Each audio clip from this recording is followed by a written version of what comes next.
அத்தியாயம் 40. நீர் விளையாட்டு.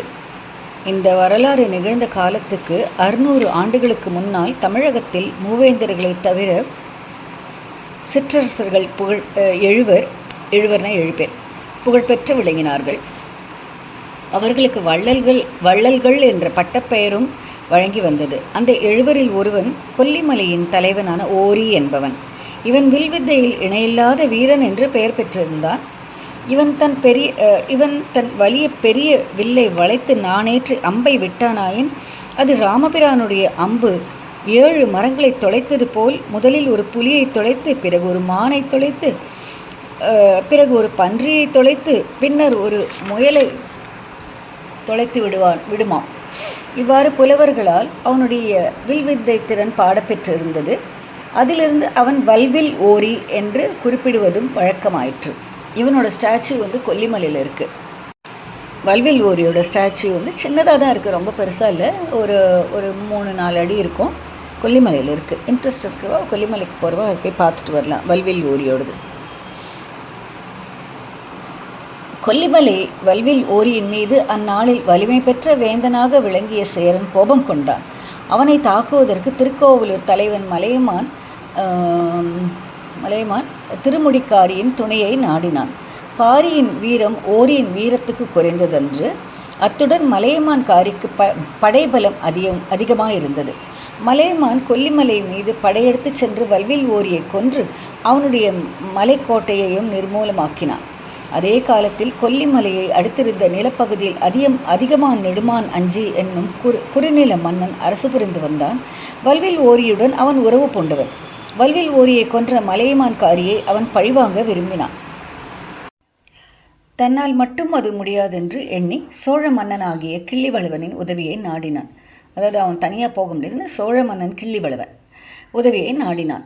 மலையமானின் வலிமை அதிகமாகி வருவதை பற்றியும் அவன் சேரனோடு தோழமை கொண்டிருப்பது பற்றியும் கிள்ளிவளவனுக்கு கோபம் இருந்தது.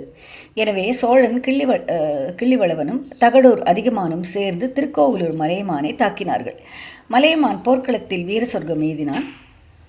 மலையமானுடைய 2 இளம் புதல்வர்களை சோழ நாட்டு வீரர்கள் சிறைப்பிடித்து வந்தார்கள்.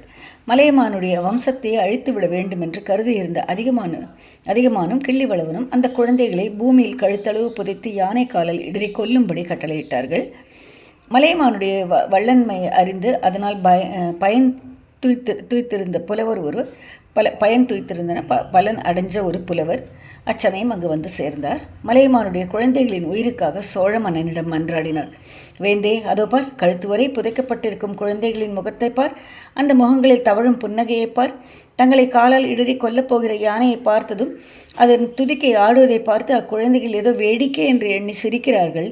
இத்தகைய குற்றமற்ற குழந்தைகளையா கொல்லப் போகிறாய்? அந்த குழந்தைகள் என்ன பாவம் செய்தன? தகப்பன் செய்த குற்றத்துக்காக குழந்தைகளை தண்டிக்கலாமா என்றார் புலவர். அதை கேட்ட சோழன் மனமாற்றம் அடைந்தான். தன் கட்டளையை உடனே மாற்றினான். குழந்தைகளை தரையிலிருந்து எடுக்கச் செய்தான். வயது வந்த பிறகு அவர்களின் மூத்த பிள்ளைக்கு திருக்கோவலூர் அரசையும் திரும்ப கொடுத்தான். அது முதலாவது நூற்றாண்டாக சோழர் குலத்து மன்னர்களும் திருக்கோவலூர் மலையமான் வம்சத்தினர் நன்றியுடன் நட்புரிமை கொண்டிருந்தார்கள். அந்த உறவு சுந்தர சோழர் காலம் வரையில் நீடித்திருந்தது. மலையமான் மகளாகிய வானமாதேவியை சுந்தர சோழர் மணந்து பட்ட மகிழ்ச்சியாக கொண்டிருந்தார். இப்போ அந்த கனெக்ஷன் புரியுறதா? மலையமான் வானதிங்கிற வானமாதேவிங்கிற சுந்தர சோழருடைய ஒய்ஃபு. அவள் தான் இந்த 3 குழந்தைகள் பிறக்கிற. சுந்தர சோழருக்கு 3 குழந்தைகள்: ஆதித்த கரிகாலன், குந்தவை, அருள்மொழி தேவர். ஓகே, இதுதான் அவளுடைய வம்சத்தினுடைய வரலாறு. கொல்லிமலை வல்வில் ஓரி தகடூர் அதிகமான் இவர்களுடைய வம்சத்தினர் அழிந்து பட்டனர். அவள்லாம் செத்து போய்டுறா. அவளுடைய வம்சமெல்லாம் அழிஞ்சு போய்டுறது. ஆயினும் அவர்களுடைய கிளை வம்சத்தில் தாங்கள் தோன்றியதாக கடம்பூர் சம்புவரையர்கள் சொல்லிக் கொண்டார்கள். அவர்களுடைய முன்னோர்கள் திருக்கோவலூர் மலையமான் வம்சத்தாரிடம் கொண்டிருந்த பகைமையை சம்புவரையர்கள் மறக்கவில்லை. ஆதலின் மலையமானுடைய பேரப்பிள்ளை சோழ சாம்ராஜ்யத்தின் சக்கரவர்த்தியாக முடிசூடுவதை அவர்கள் விரும்பாதது இயற்கை அல்லவா? இப்போ தான் அந்த கனெக்ஷன் புரியுது. ஓகே. ஆதித்த கரிகாலனுடைய அகம்பாவமும் சிற்றரசர்களை சிறிதும் மதியாமல் அவன் நடந்து கொண்ட விதமும் சம்புவரையர்களின் வெறுப்பு வளர்வதற்கு மேலும் காரணம் தந்தது. ஆகையினாலேயே கண்டராதித்தருடைய குமாரன் மதுராந்தகனை தஞ்சை சிம்மாதனத்தில் ஏற்றி வைக்கும் முயற்சியில் சம்புவரையர்கள் ஊக்கமாக ஈடுபட்டார்கள். ஆனால் கரிகாலன் கடம்பூருக்கு வந்த நாளிலிருந்து பெரிய சம்புவரையரின் உள்ளம் சிறிது சிறிதாக மாறுதல் அடையலாயிற்று. அவருடைய செல்வ புதல்வியாகிய மணிமேகலையே அவருடைய மனமாறுதலுக்கு காரணமாயிருந்தாள். ஆதித்த கரிகாலனுடைய உள்ளத்தை மணிமேகலை கவர்ந்து விட்டாள் என்பதற்கு பல அறிகுறிகள் தென்பட்டன. பெண்களை கண்ணெடுத்தும் பார்க்காதவன் என்றும் பிரம்மச்சாரியாகவே காலத்தை கழிக்கப் போகிறான் என்றும் கரிகாலனை பற்றி பேசப்பட்டு வந்தது. அத்தகையவன் கடம்பூர் மாளிகைக்கு வந்ததிலிருந்து அடிக்கடி பெண்கள் இருக்கும் இடம் போவதும் அவர்களுடன் உல்லாசமாக பேசுவதுமாக இருந்தான். முக்கியமாக அவன் மணிமேகலையின் சூட்டிகையை பற்றி அடிக்கடி பாராட்டி பேசினான். கரிகாலன் வந்ததிலிருந்து மணிமேகலையும் ஒரே உற்சாகமாக இருந்தாள். அதற்கு காரணம் அவளும் கரிகாலனிடம் பற்று கொண்டதுதான் என்று பெரிய சம்புவரையர் கருதினார். அவர்கள் இருவருடைய குதூகலத்தையும் பார்த்து பார்த்து சம்புவரையரும் உற்சாகம் கொண்டார். கரிகாலன் மணிமேகலையை மணந்து கொண்டால் தம் செல்வத் திருமகள் சோழ சாம்ராஜ்யத்தின் சக்கரவர்த்தினியாக விளங்குவாள். அவளுக்கு பிறக்கும் குழந்தையும் தஞ்சை சிங்காதனத்துக்கு உரியவனாவான். இன்று திருக்கோவிலூர் மலையமான் அடைந்திருக்கும் பெருமிதத்தை அப்போது தாமும் அடையலாம்.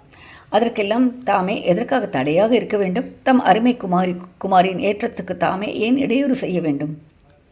மதுராந்தகருக்கு தம் மகளை மனம் செய்விக்கலாம் என்ற யோசனை முன்னம் சம்புவரையருக்கு இருந்தது, உண்மைதான்.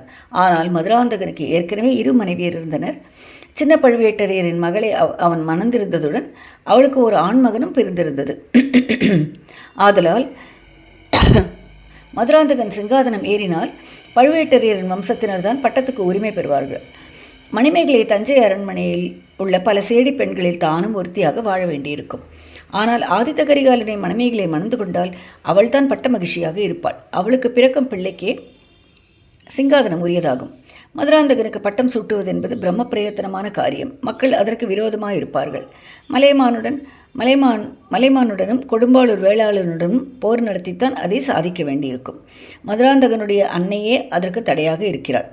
இவ்வளவு தொல்லையான முயற்சியை எதற்காக மேற்கொள்ள வேண்டும்? ஆதித்த கரிகாலனுக்கு முடிசூட்டுவது என்பது ஏற்கனவே முடிவான காரியம். அதை நிறைவேற்றுவதில் எவ்வித சிரமமும் ஏற்படாது. பழுவேட்டரையர்களின் பிடிவாதம்தான் பெரிய இடையூறாக இருக்கும். அவர்களில் பெரிய கிழவனோ இளையராணியின் மோகத்தில் மூழ்கி கிடக்கிறான். இன்னும் எத்தனை நாளைக்கு அவன் உயிரோடு இருப்பானோ தெரியாது. இந்த கிழவனை நம்பி ஒரு பெரும் அபாயகரமான காரியத்தில் எதற்காக தலையிட வேண்டும்? மதுராந்தகன் பக்கம் இருப்பதாக தாம் சபதம் செய்து கொடுத்திருப்பது என்னமோ உண்மைதான். அதனால் என்ன? சபதத்துக்கு பங்கம் செய்யாமலே காரியத்தை முடிக்க வழி இல்லாமல் போகிறது. மதுராந்தகன் ஓர் அப்பாவி பிள்ளை என்பது தெரிந்த விஷயம்தான். அவனை கொண்டே எனக்கு ராஜ்யம் வேண்டாம் என்று கூட சொல்லும்படி செய்து விடலாம். அல்லது அவனுடைய அன்னையின் சம்மதம் வேண்டும் என்று வற்புறுத்தினாலும் போதுமே. இவ்வாறெல்லாம் சம்புவரையரின் உள்ளம் சிந்திக்க தொடங்கியிருந்தது.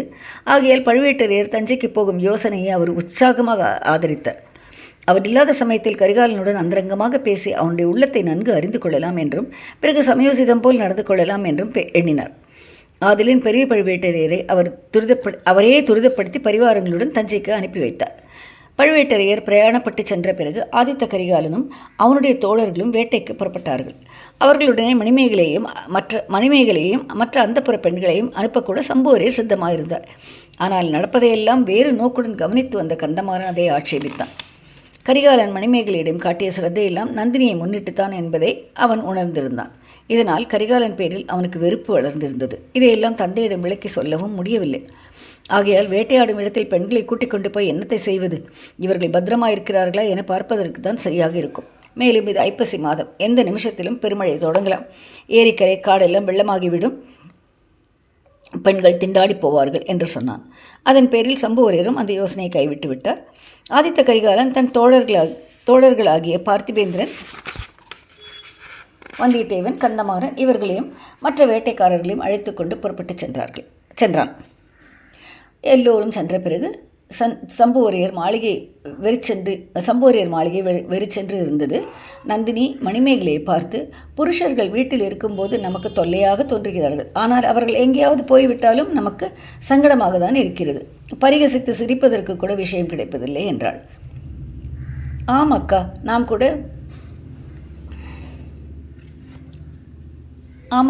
கூட வேட்டைக்கு போயிருக்கலாம், மணிமேகலை சொல்கிறான். எனக்கு வேட்டை பார்க்க பிரியம் அதிகம். என் தந்தையோடும் தமையனோடும் சில சமயம் போவதுண்டு. ஆனால் இன்றைக்கு என்னமோ கந்தமாறன் பிடிவாதமாக தடை செய்து விட்டான். ஒருவேளை உங்களுக்கு வேட்டை பிடிக்காது என்று அவ்விதம் தடை செய்தானோ என்னமோ என்றாள் மணிமேகலை.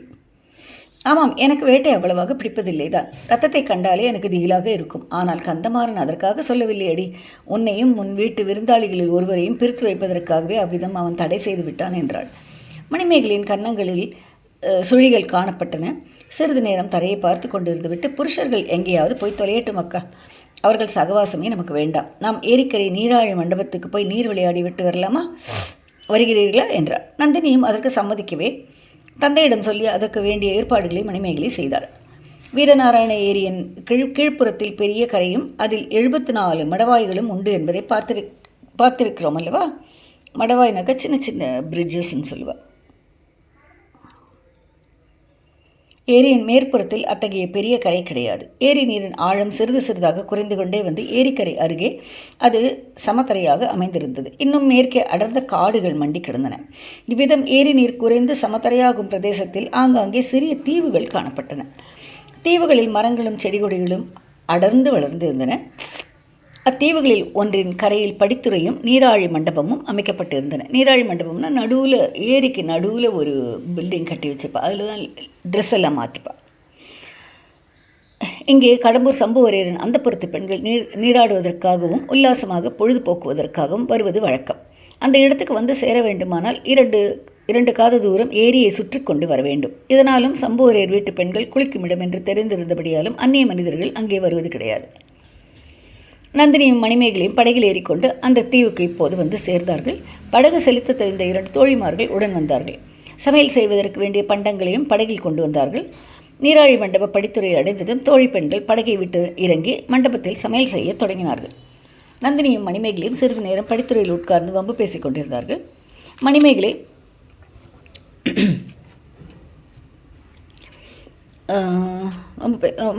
இயற்கை மதியூகமுள்ள பெண். ரொம்ப கெட்டிக்காரியவோ மணிமேகலை. குறும்பில் பற்றுள்ளவள், ரொம்ப குறும்புக்காரியவோ. அவள் பழுவேட்டரையர் பேசுவது போலவும் கரிகாலன், கந்தமாறன், பார்த்திபேந்திரன், வந்தியத்தேவன் ஆகியவர்கள் பேசுவது போலவும் நடித்து காட்டினாள். அதையெல்லாம் பார்த்தும் கேட்டும் நந்தினி கலீர் கலீர் என்று சிரித்து கொண்டிருந்தாள். ஆயினும் அவளுடைய கவனம் முழுவதும் மணிமேகலையிடம் இல்லை என்பதும் அவள் மனம் அவ்வப்போது ஏதோ அந்தரங்க சிந்தனையில் ஈடுபட்டது என்பதும் வெளியாகி வந்தது. திடீரென்று மணிமேகலை துள்ளி குதித்து எழுந்து நின்றாள். அக்கா, வேட்டைக்கு நாம் போகவில்லை, ஆனால் வேட்டை நம்மை தேடி வந்திருக்கிறது என்று கூவிக்கொண்டு இடுப்பில் சொருகியிருந்த கத்தியை எடுத்தாள். நந்தினியும் திடுக்கிட்டு எழுந்து மணிமேகலை பார்த்த திசையை நோக்கினாள். அங்கே சாய்ந்து படர்ந்திருந்த ஒரு பெரிய மரக்கிளையின் மீது சிறுத்தை புலி ஒன்று காணப்பட்டது. அந்த சிறுத்தையை அவர்கள் மீது பாயலாமா வேண்டாமா என்று யோசிப்பது போல பார்த்து கொண்டிருந்தது. அதே சமயத்தில் சிறிது தூரத்தில் குதிரைகள் தண்ணீரில் இறங்கி பாய்ந்து வரும் சத்தமும் கேட்டது. அத்தியாயம் 41. கரிகாலன் கொலைவெறி. ஆதித்த கரிகாலன் தான் வேட்டையாடச் சென்று வெகு காலமாயிற்று என்றும் வில் விதையே மறந்து போயிருக்கக்கூடும் என்றும் சொன்னான் அல்லவா? அன்று அவன் வீரநாராயண ஏரிக்கரை காட்டில் வேட்டையாடியதை பார்த்தவர்கள் அவ்விதம் எண்ணவில்லை. அவனுடைய வில்லிலிருந்து கிளம்பிய அம்புகளுக்கு அன்று எத்தனையோ காட்டு மிருகங்கள் இரையாயின. முயல்களும் மான்களும் கரடிகளும் சிறுத்தைகளும் செத்து விழுந்தன. விலங்கு எதுவும் கண்ணில் படாத போது வானத்தில் பறந்த பறவைகள் மீது அவனுடைய அம்புகள் பாய்ந்தன. பருந்துகளும் ராஜாளிகளும் அலறிக்கொண்டு தரையில் விழுந்தன. கரிகாலனுடைய கொலைவெறி நேரமாக அதிகமாகி கொண்டிருந்தது. அவனுடன் சென்றவர்களுக்கு அதிக வேலை இருக்கவில்லை. குதிரைகளும் மனிதர்களும் கூட்டமாக இறைச்சலிட்டு கொண்டு சென்றதில் காட்டு மிருகங்கள் தத்தம் இடத்திலிருந்து கிளம்பி சிதறி ஓடின. மற்றவர்கள் வேட்டையில் செய்த உதவி அவ்வளவேதான். கரிகாலன் மீது பாய் வந்த மிருகங்கள் மீது மற்றவர்கள் அம்பு விடுவதையும் வேலை எறிவதையும் கூட கரிகாலன் அனுமதிக்கவில்லை. கந்தமாறன் ஒரு தடவை அவ்வாறு கரிகாலன் மீது பாய்ந்து வந்த கரடியின் பேரில் அம்பு எய்தான். அப்போது கரிகாலன் அவன் பக்கம் திரும்பி பார்த்து, கந்தமாறா, நீ கரடியை கொல்ல பார்த்தாயா? என்னை கொல்ல முயன்றாயா என்று கேட்டான். கந்தமாறன் முகத்தில் எள்ளும் கொள்ளும் எடுத்தது.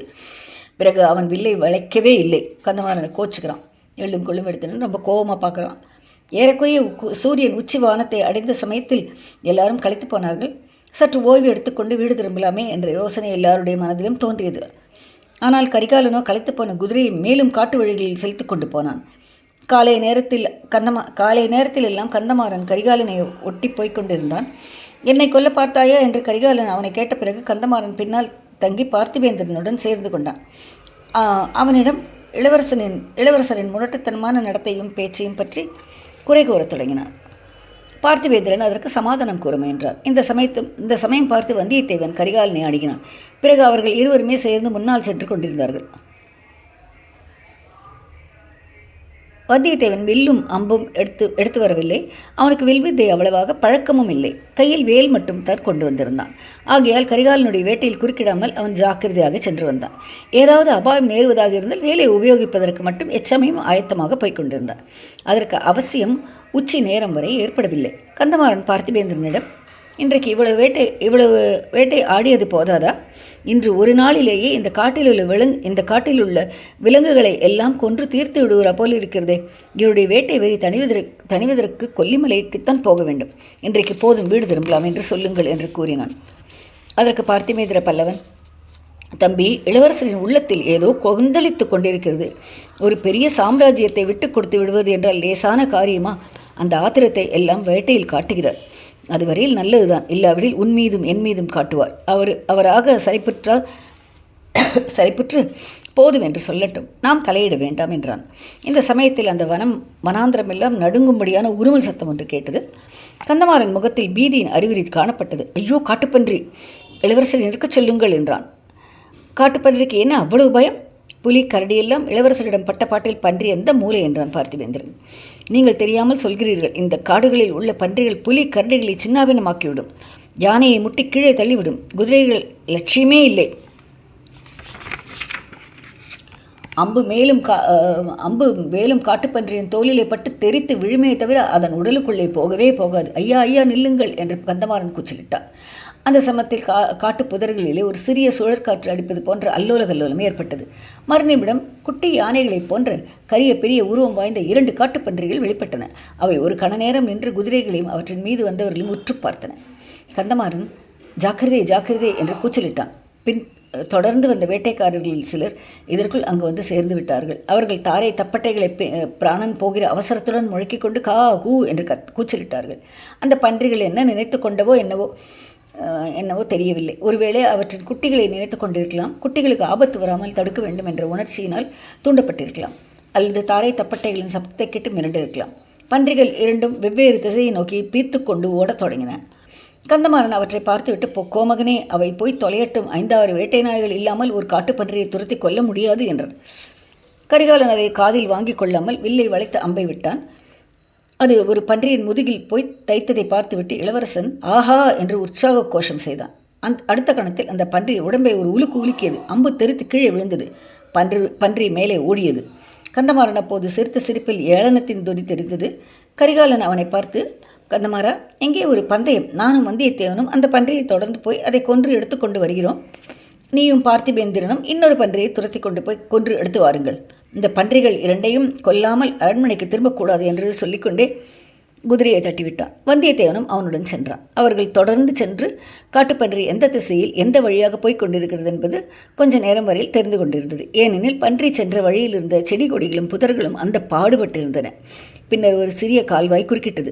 அது காட்டில் பெய்யும் மழை தண்ணீரை ஏரியில் கொண்டு வந்து சேர்க்கும் கால்வாய்.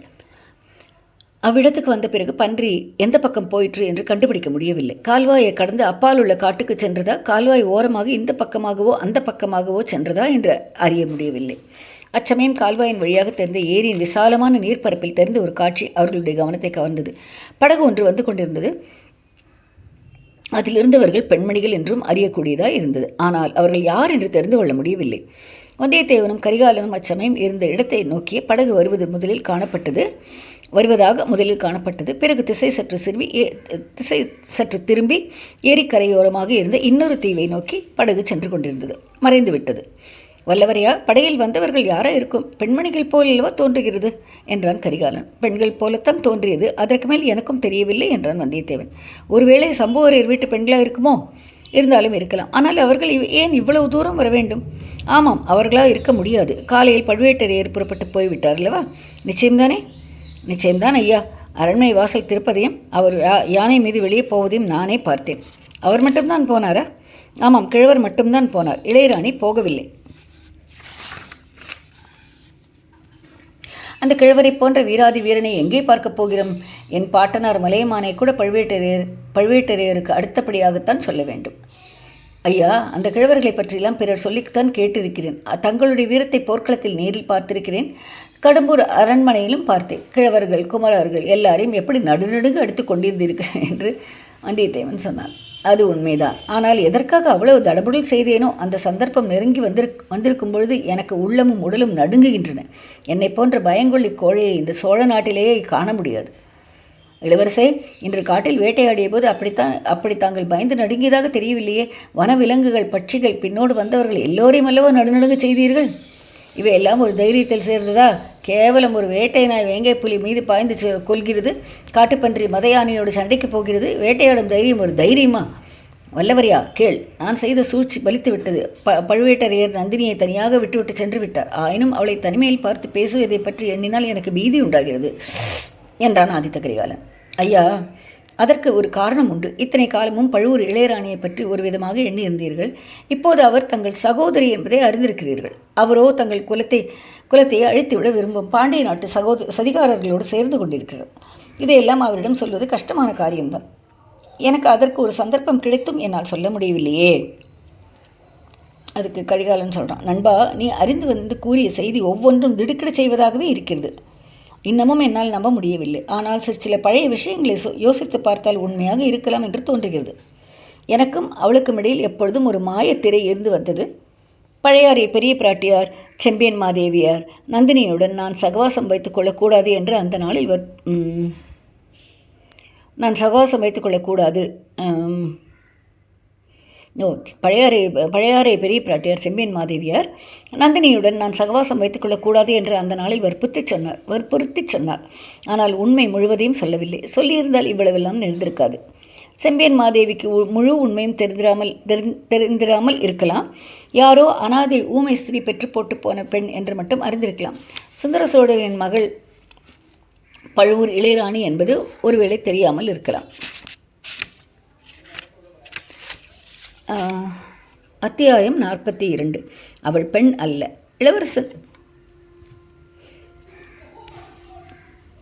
இளவரசன் கரிகாலன் சிறிது நேரம் யோசனையில் ஆழ்ந்திருந்தான். இளம் பிராயத்து நினைவுகள் அவன் உள்ளத்தில் அலையலையாக மோதிக்கொண்டு தோன்றி குமுறி கொந்தளித்துவிட்டு பிறகு வேறு நினைவுகளுக்கு இடம் கொடுத்துவிட்டு மறைந்தன. அந்த நினைவு அலைகளை பலவந்தமாக தடுத்து நிறுத்தி ஒரு தீர்க்கமான மூச்சு விட்டுவிட்டு கரிகாலன் பேசினான். போனதை பற்றி இப்போது பேச வேண்டாம். நடக்க வேண்டியதை பற்றி பேசலாம். அதற்காகவே உன்னை தனியாக அழைத்து வந்தேன். பந்தயத்தில் நாம் தோற்றுவிட்டோம். பன்றி போய்விட்டது. இனி என்ன செய்வது, எப்படி செய்வது என்று யோசித்து முடிவு செய்யலாம் வல்லவரையா. நந்தினியிடம் அவளுக்கும் எனக்கும் உள்ள உறவை எப்படி சொல்வது என்று நினைத்தாலே எனக்கு பீதி உண்டாகிறது. அவள் முகத்தை நன்றாக நிமிர்ந்து பார்க்கக்கூட என்னால் முடியவில்லை.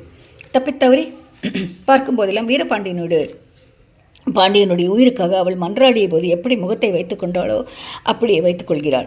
அவளுடைய பார்வை நெஞ்சை வாள் கொண்டு அறுப்பது போல் இருக்கிறது. என் சகோதரி வீரபாண்டியன் மீது காதல் கொண்டு அவன் உயிருக்காக என்னிடம் மன்றாடினாள் என்பதை நினைத்தாலே என் நெஞ்சு உடைந்து விடும் போல் இருக்கிறது. வல்லவரையா, உன் கருத்து என்ன?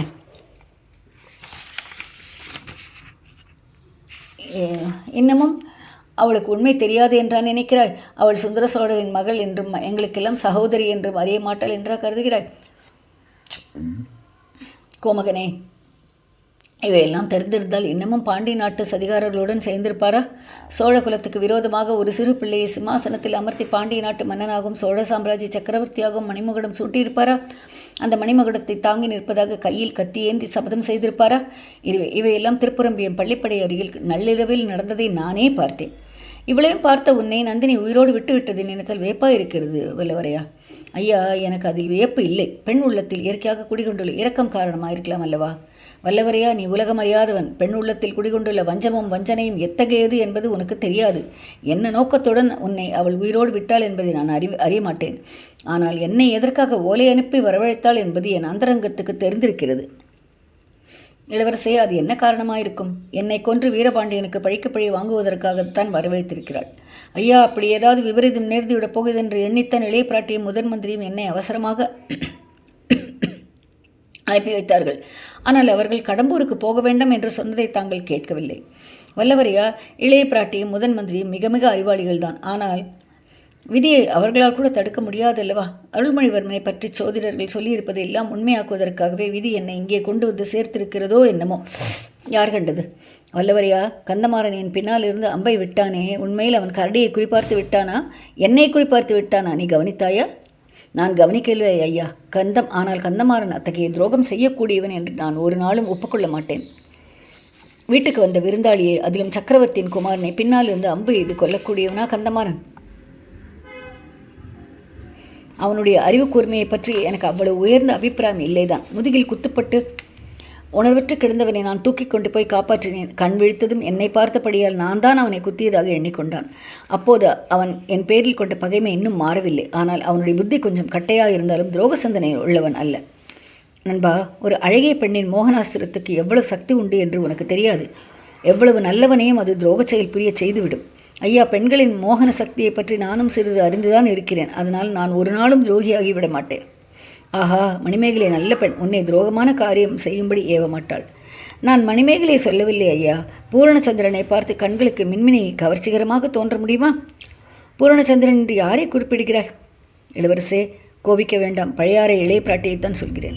அடே அதிக பிரசங்கி, உலகில் உள்ள மன்னாதி மன்னர்கள் எல்லோரும் குந்தவையின் கைப்பிடிக்க தவம் கிடைக்கிறார்கள். அத்தகைய என் சகோதரியை நீ மனதிலானும் நினைக்கலாமா? ஐயா, பூரணச்சந்திரனுடைய மோகனத்தையும் தன்னொழியையும் பூலோக சக்கரவர்த்திகளும் பார்த்து அனுபவிக்கிறார்கள். ஏழை எளியவர்களுக்குத்தான் நிலவில் நின்று கழிக்கிறார்கள். அவர்களை யார் தடுக்க? ஏழை எளியவர்களும் தான் நிலவில் நின்று கழிக்கிறார்கள். அவர்களை யார் தடுக்க முடியும்? அதாவது எல்லா காமன் பீப்புள், சக்கரவர்த்திகள் எல்லாரும் நிலவை பார்த்து அனுபவிக்கிறார், அதனுடைய அழகை பார்த்து ரசிக்கிறார். அப்போ எல்லாருக்கும் அது சொந்தம் தானே அப்படின்னு சொல்கிறான் வல்லவரேன்னு சொல்கிறான்.